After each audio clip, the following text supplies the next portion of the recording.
হয়, মন্দিয়া সমষ্টিৰ নিৰ্বাচনী মুখ্য কাৰ্যালয় আজি আমি কলগাছিয়াত উদ্বোধন কৰিলোঁ আৰু আপোনালোকে দেখিছে যথেষ্ট সংখ্যক আমাৰ সমৰ্থকসকল আহিছে আজিৰ এই কাৰ্যসূচীত। কলগাছিয়া মুখ্য কাৰ্যালয় আৰু কলগাছিয়া এই মুখ্য কাৰ্যালয়ৰ পৰা মন্দিয়া সমষ্টিৰ বিভিন্ন কাম কাজবিলাক সুচাৰুৰূপে আমি পৰিচালনা কৰি আছোঁ, চলি থাকিব। বৰপেটাৰ আটাইকেইটা সিট কংগ্ৰেছে হাৰাৰ সম্ভাৱনা আছে। জনিয়াৰ 4টা সিট, জনিয়া বুলিলে মন্দিয়া, নৱগঠিত মন্দিয়াৰ 4খন আসনত আমি কেণ্ডিডেট দিছোঁ। জিলা পৰিষদ ইনশাল্লাহ 4টা আসনতে আমি জিকিম, নিশ্চিতভাৱে জিকিম। আপোনালোকে দেখিছে কলগাছিয়া জিলা পৰিষদ খণ্ডকাৰ জাকিৰ হুছেইন চাহাব মোৰ সৌফালে আছে। তেখেতে আগতো জিলা পৰিষদ আছিল, দক্ষতাৰে তেখেতৰ 5 বছৰ কাৰ্যকাল পূৰা কৰিছে। দুৰ্নীতিৰ অকণমানো চেকা তেখেতৰ গাত নাই। এজন যোগ্য সমাজ সেৱক, এজন উপযুক্ত ব্যক্তিক আমি কেণ্ডিডেট দিছোঁ। জিলা পৰিষদ এলেকাৰ মানুহৰ মুখত এটাই আৱাজ যে কোনো প্ৰতিদ্বন্দ্বিতাই নহয়, বহুত দূৰৰ তেখেতৰ প্ৰতিদ্বন্দ্বী বহুত দূৰত থাকিব। বহুত ভোটৰ ব্যৱধানত আমি কলগাছিয়া জিলা পৰিষদ জিকিম। কলগাছিয়াত 14টা পঞ্চায়ত আছে, মন্দিয়াত 12টা, আৰু গোটেইকেইখন আসনত আমাৰ ভাল।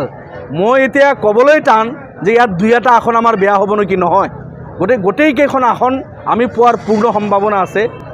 আমাৰ সন্মানীয় খালেক ডাঙৰীয়া যিটো কৈছে, কংগ্ৰেছ এতিয়া আপাৰ আছামত বিভিন্ন জেগাত শূন্য, কেণ্ডিডেটে দিয়া নাই, কেণ্ডিডেট দিবলৈ সাহস পোৱা নাই, কেণ্ডিডেট বিচাৰি পোৱা নাই। কেণ্ডিডেট দি আকৌ কেণ্ডিডেট গৈ বিজেপিৰ কোলাত উঠি কিছুমানে উদ্ৰ কৰিছে। 288টা আসন আঞ্চলিক পঞ্চায়তত বিজেপিক বিনা প্ৰতিদ্বন্দ্বিতাৰে অকবাৰ দিয়া, এইটো এটা মানে ডাঙৰ পলিটিকেল ব্লাণ্ডাৰ বুলি মই ভাবোঁ। more than 37 ZPC আসন কংগ্ৰেছে প্ৰতিদ্বন্দ্বিতাই আগবঢ়াব পৰা নাই। গতিকে এতিয়া কংগ্ৰেছ শূন্য হ'ব গৈ আছে, এইটোতো আমি বিচৰা নাছিলোঁ।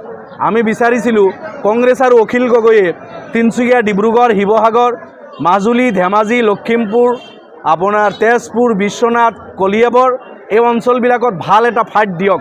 কিন্তু দুৰ্ভাগ্যবশতঃ তাতে বিজেপিৰ আগত কেণ্ডিডেটে দিব নোৱাৰিলে।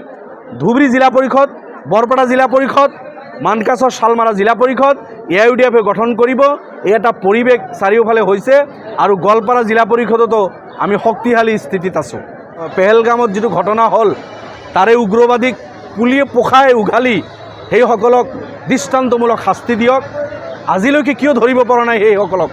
এই উগ্ৰবাদীৰ বিৰুদ্ধে বিজেপি এতিয়াও কিয় একশ্যন লোৱা নাই? 27-28জন মানুহ তাতে মৃত্যুবৰণ কৰিলে, শ্বহীদ হ'ল। এইসকলৰ পৰিয়ালৰ প্ৰতি মই সমবেদনা জ্ঞাপন কৰিছোঁ। আৰু তাতে ছিকিউৰিটি লেপছৰ কাৰণে, IB ইণ্টেলিজেন্সৰ ফেইলিয়ৰৰ কাৰণে এই মানুহখিনি জান দিব লগা হ'ল।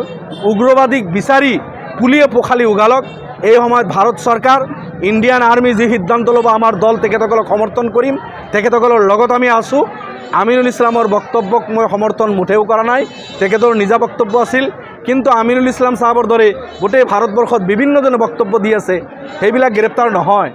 এখেতৰ নাম যে আমিনুল ইছলাম, সেইকাৰণে গ্ৰেপ্তাৰ হৈছে। এইখিনিয়ে কথা। যিকোনো খবৰৰ বাবে যোগাযোগ কৰক 7099017330 লগতে 7099017110 নম্বৰত।